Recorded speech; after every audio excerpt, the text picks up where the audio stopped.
Look at these. This is today's catch. I went to my home state, home prefecture of Osaka to pick up some acorns. Some are fat and big, you know, like this one. And I also videotaped, you know, filmed the my activity there. 2 hours of, you know, acorn picking. However, I made a mistake of carrying my camera and this, you know, my camera and the plastic bag in the same hand. As a result, all you hear is, you know, due to friction, I guess, all you hear is just annoying noise. I talked and talked, but all my narratives or whatever, my talk, were like, you know, not audible because of the noise. Next time I'm going to take, though that means, you know, one extra thing to take. Next time I'm going to take my look at this one. This guy is big. Next time I'm going to take my tripod. So anyway, so this is what I got. I went to my home state, home prefecture of Osaka, because there is one prefectural park there where there are many, I'd say hundreds, I think, of sawtooth acorn, sawtooth oak trees, you know, whose acorns I wanted to collect. There are hundreds of them planted there, and they maintain, you know, the park really well. I mean, I don't know if it is the case in the United States, but both in the States and in Japan, national parks, you know, national parks are like just it's a part of, you know, nature. I mean, untouched nature, say, mostly, with some you know, features we can admire, enjoy, and explore and stuff. That's, you know, that's a that they are national parks, but and in Japan it's the same. National parks are like that. It's a region, you know, of I mean, it's natural. In other words, it's not man-made or it's not built or anything like that. But at least in Japan, state parks, you know, or just like in Osaka prefecture, they are all built, man-made. And so, you know, there's one nice thing about that, though, because they plan, you know, when they plant trees, they plan it well, so all the trees are will do well. Like, you know, I mean, sun-loving trees, they make sure that sun-loving trees will get sufficient sun, and they try not to plant like short trees, you know, among tall ones, because then, you know, they become stifled in terms of sunshine and like nutrients from the ground. Anyway, and also another. So because of that, these acorns, you know, I went all the way to my back state. I mean, my home state. By the way, my home state of Osaka prefecture is right next to Kyoto prefecture. So it takes only, like, by train, 1 hour and a half. It's not that bad. So the entire trip, you know, from here to the nearest station, it takes almost half an hour. So the entire trip would be something like. Also, from the station to the to the state park, the park where I picked up these acorns. It takes another half an hour, so it takes like 2 hours and a half total. But nevertheless, I went there because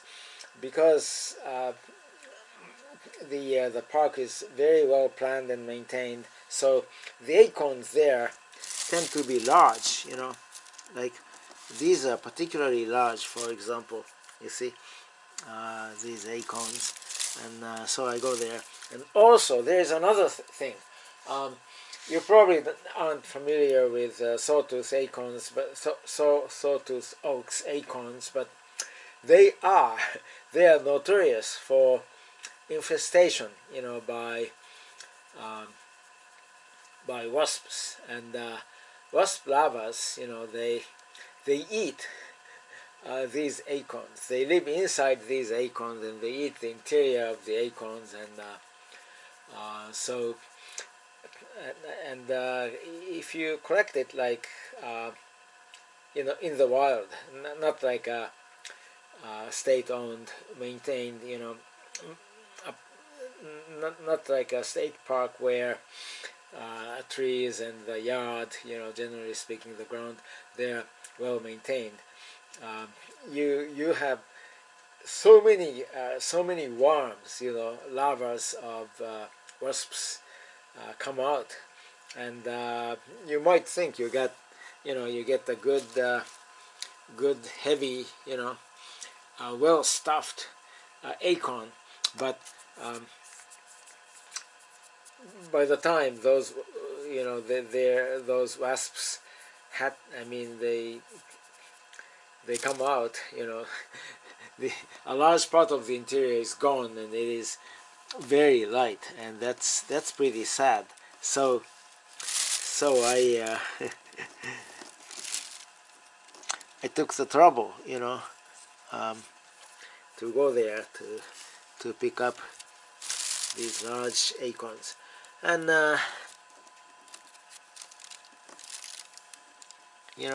these ones, and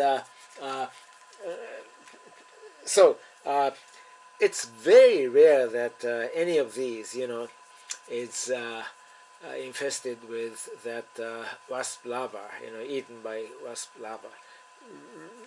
They, I think they use, some chemical insecticides, and they spray it on the trees multiple times a year, I suppose. Otherwise, they wouldn't be able to do this. Like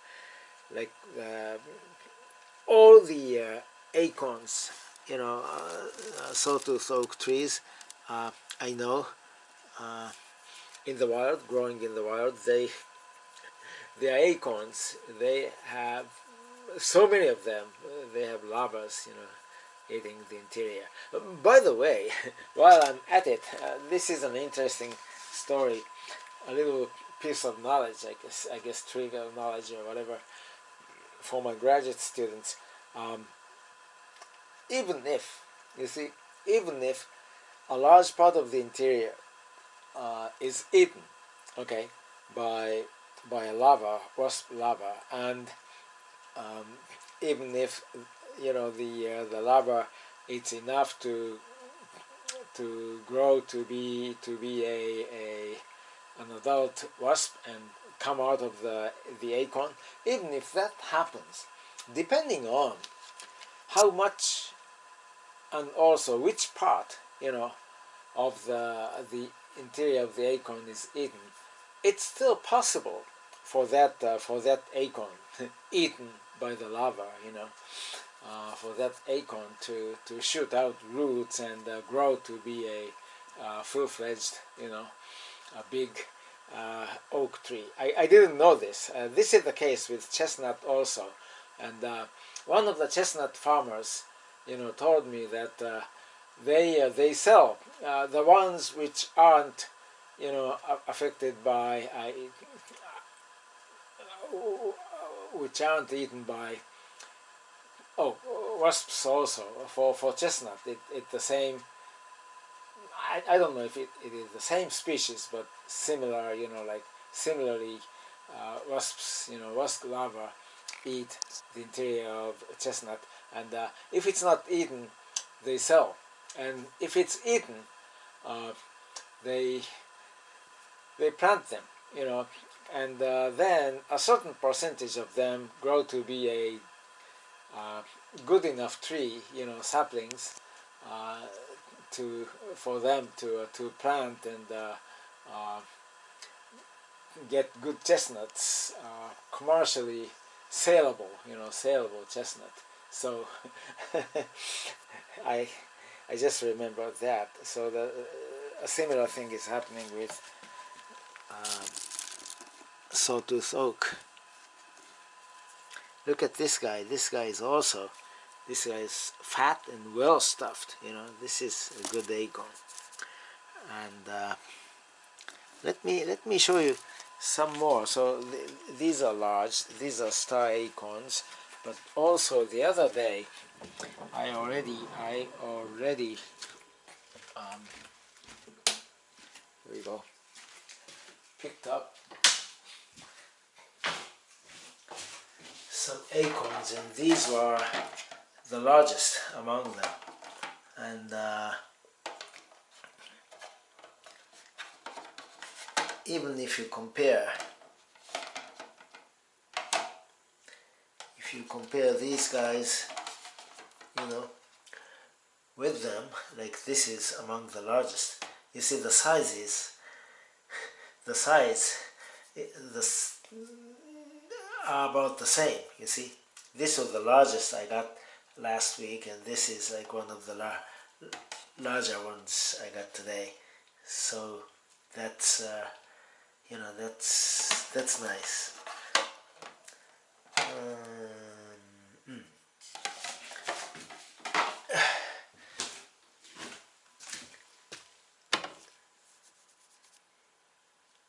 Yeah. So, as I said, it's a shame that you know, it's a shame that, oh, excuse me, I forgot to wash my hands, my left hand, my sinister hand. There we go. Okay.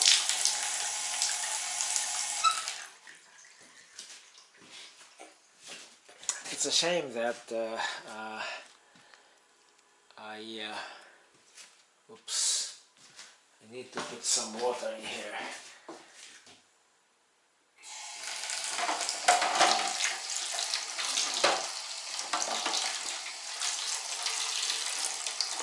Okay, there we go. Yeah, it's a shame that you know, the audio didn't work, even though I put I took I mean I shot like 2 hours worth of video at the park. So my suggestion to you is, you know, this is fine, but this video would be fine audio wise, but the other two videos, you know, the noise is so annoying, you know, on the other two videos. So my suggestion to you is to turn off, you know, to mute it, and just watch the picture. Then you'll see, you'll get an idea as to you know, how you know, how well the park is maintained and how large it is, and also if you can tell, I mean, as I can, how many oak trees, you know, I mean sawtooth oak trees there are. So, you know, I'm going to go a couple more times there, but, you know, look, this is today's catch. Today's catch is very nice, you know. Okay, I could have gotten more, but, you know, I ran out of time. Okay, I'm sorry the other two videos, you know, the audio on the other two videos do not work. As I just said, mute it, and mute the audio and just watch the picture. The picture is nice. Okay, see ya.